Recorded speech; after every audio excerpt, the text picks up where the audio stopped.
Well, Happy New Year, everybody. Hope everybody had a wonderful holiday season. And as you know, I celebrate Christmas here. Me and my family, we celebrate Christmas here in East Texas. And so if you celebrate Christmas, I hope you had a very Merry Christmas. And if you celebrate something else during this time of the year, I hope it was very happy, rewarding, and a blessing to you this season. And now it's the new year. Today is the 2nd of January, and it hardly seems possible any longer, but your life flies faster, I guess, as the older you get, is what they say. But anyway, Happy New Year to everybody. I hope you're going to have a great, wonderful, happy, and prosperous new year. And I hope you'll all subscribe to my channel and click the like button. All right.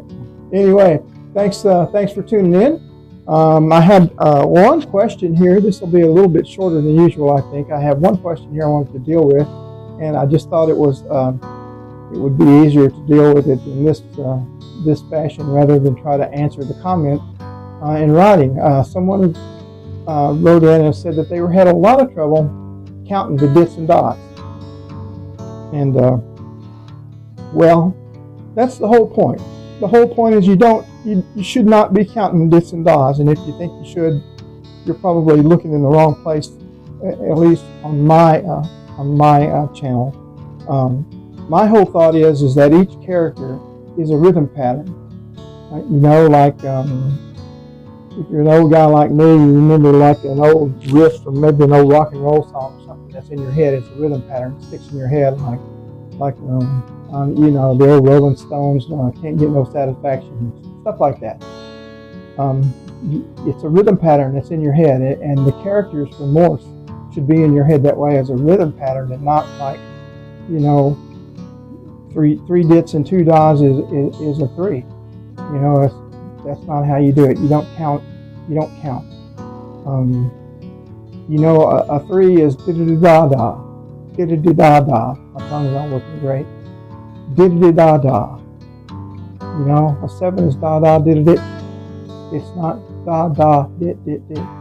It's da-da-did-a-dit. It's a pattern, a rhythm pattern, as if you were singing a little riff in a song that you like. You know, you're riding along in the car and you're singing along with your favorite song, and a little riff in the music comes along that you like, and you just sing along with it. That's how this should be. I mean, you know, it's not...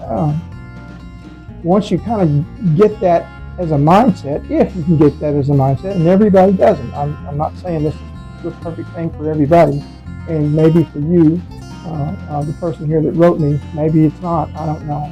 But it does work for a lot of people, and if it does work for you, if you give it a fair try, you know, it might work for you, but you just can't think of it as counting how many dits are in the numbers. You know, you just can't think of it that way. Well, you know, you can, but it's not going to help you much. You got to think of it as a rhythm pattern. When you hear that pattern, you got to automatically, just like it's just like if you learned a foreign language. This is the way that this method is exactly the way that Rosetta Stone does their languages.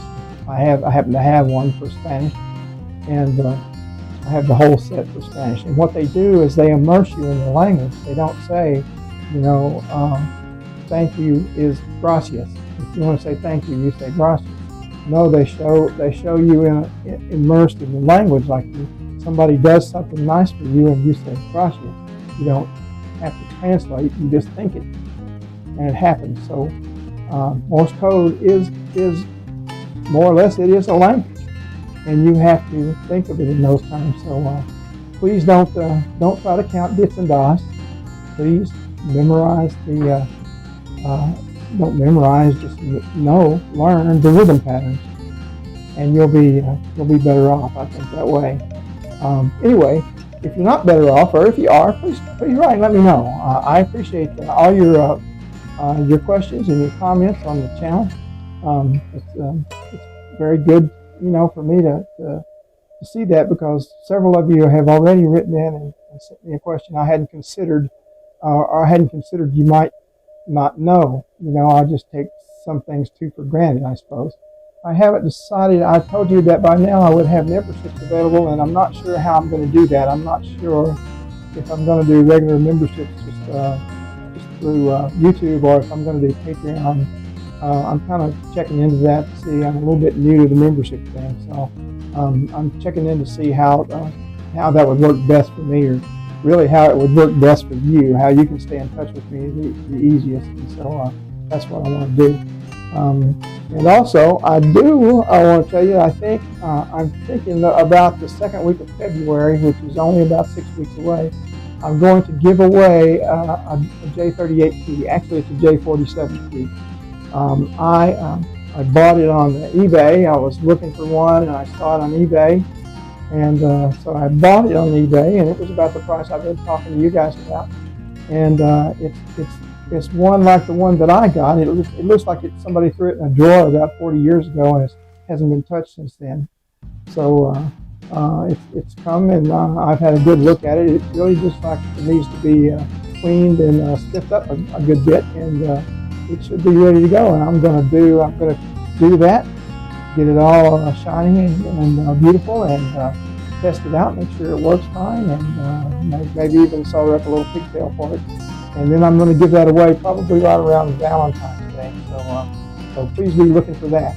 The other thing is I'm going to start doing lives fairly often, at least once a week, maybe more often than that. I'm trying to work on a schedule to do that, because I want to do the lives for the CW work and for radio in general. So if you have any questions.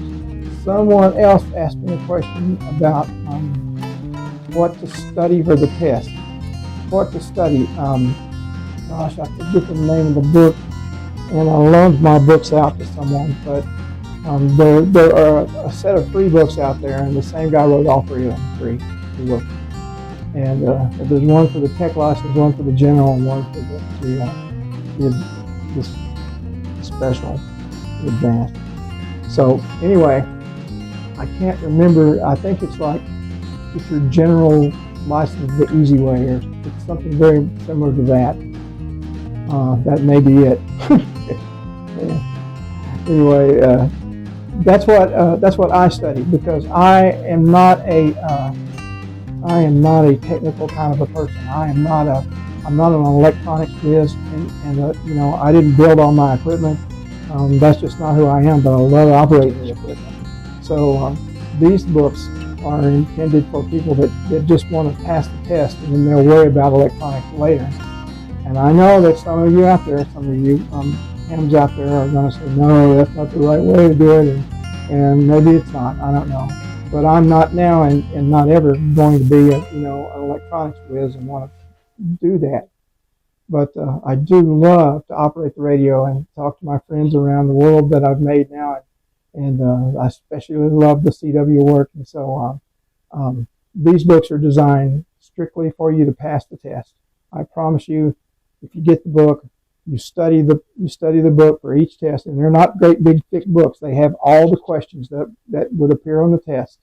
All of the questions are there in the book, and all of the answers are there in the book with the questions. So, and then it gives you a lot of practice in taking the test if you haven't taken a test yet. So. But just be aware that if you want to learn everything there is to know about ham radio, including the electronics, this is not the way to go. But if you just want to pass your test and then worry about what you're going to do about electronics and stuff like that later on, these books will do good for you. I think it's like how to pass the whatever test the easy way, I think is what the title of it is. But it's something like that, and you strictly study the book to take the test. That's all it's for. It's not to learn the electronics. Strictly to take the test. So please check that out if you're interested. And there's no Morse code required for any of the tests. So you won't have to learn the Morse code right now to take the test. But to get on the air and use the Morse code, you'll need to take the test. So think about that. And then you can have fun with some of the rest of us, pounding out dits and dots to each other. So anyway, there's that. If you want to learn all the electronics and learn the in-depth answers to all the questions, The ARRL puts out the best probably book on that. It's a study book, and all you do is go to ARRL and on their website, and I forget what the name of the book is, but it's the study for the general license or the or the tech license or whatever. There's a book for each license there, but they're very, very in depth, and they're very thick, and they're big pages, and they're but if that's the course you want, that's where I would suggest that you go there, because it's going to be very up to date and very in depth. So that's how you could study and get the test, and I highly recommend you do that. It's just I just have so much fun out here in this little room that I built for myself, and it's a very enjoyable hobby, and you make some really good friends. You wouldn't think you would over the radio, but you do make some really good friends. Others wanted to know where they could find some face-to-face help. In every community just about, there's a radio club in or near. So I would look up the local radio club, and they will usually have someone that can and is ready and willing to help you. And if that fails, then go to ARRL and search for Elmer's, and you can find someone that way too.